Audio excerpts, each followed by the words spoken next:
Hi, today we're going to be talking about exceptions. Exceptions, like the reframe, is a powerful tool to be used in solution-focused therapy.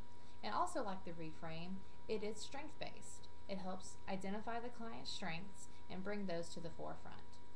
Essentially, when you identify exceptions with a family, you are looking at the way they present a problem and you are finding times when that problem didn't exist or maybe wasn't as bad.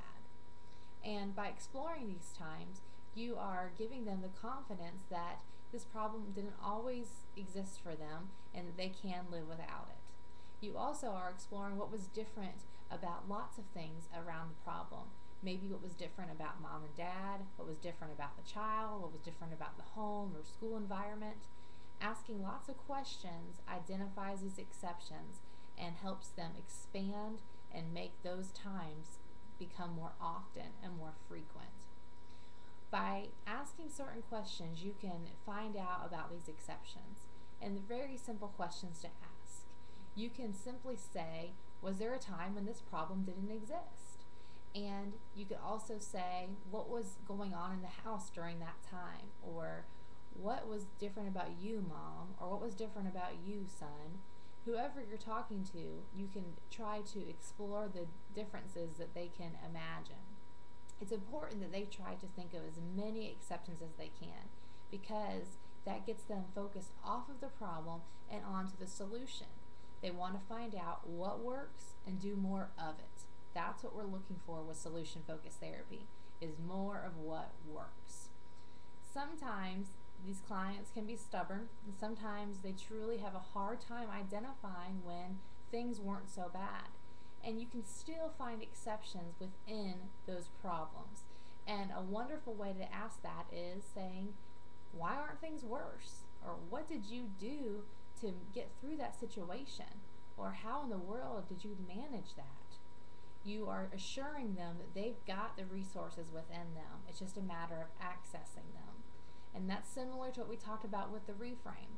It's finding those resources, accessing them, and using them in the current situation.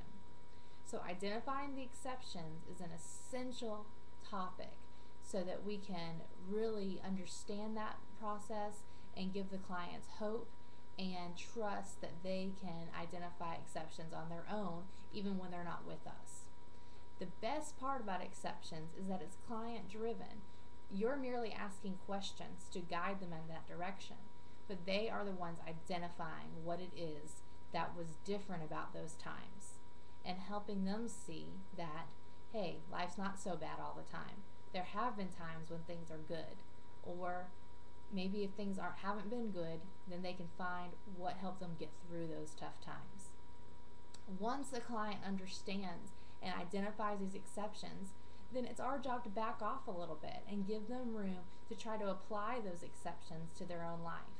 Sometimes just the process of going through that and highlighting them can bring them back to the surface again.